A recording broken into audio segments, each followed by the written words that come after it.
Chapter 116, May 20th, 2020, 10:45 a.m. We had the strangest group on the 20th, it was hardly even a group, come to think of it. Our assignment was to read any book in the room for 45 minutes. Surely they're joking? Angela asked, taken aback. Nope, don't think they are, I responded with a sigh, grabbing a book called The Pigman by Paul Zindel. I read it in middle school but hardly remembered any of it for years later. I do remember it being quite a depressing book, though. I sat down on the hospital's highly uncomfortable chairs and opened the book to the first page. Here is how the novel's first chapter, The Oath Doesn't Count, starts. Now, I don't like school, which you might say is one of the factors that got us involved with this old guy we nicknamed the Pigman. Actually, I hate school, but then again, most of the time, I hate everything. That part made me burst out laughing because, for a second, it felt like Zindel had written the book about me.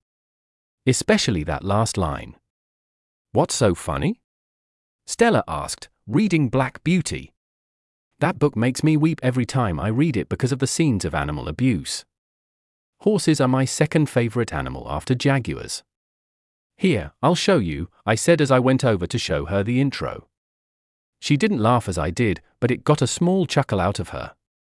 I think he just described every teenager in the world, she said with a tiny smile. Who did? Angela asked, confused. Here, I said as I showed it to her. I swear I've read this book before. Is that the one where they prank call people? She asked curiously. MHHM, I simply responded. I remember it cause I had to read it in the 8th grade. It made me cry, she said, shaking her head. I know something more depressing, Thomas said with a frown. And what would that be? Devon asked. The Scarlet Ibis by James Hurst. That story made me cry for like an hour. I exclaimed. I remember having to read it for my freshman year of high school. It was one of the few stories from our textbook that weren't complete garbage. We continued to read in silence, and the more I read the book, the less I was a part of this reality. The book was a black hole pulling me in.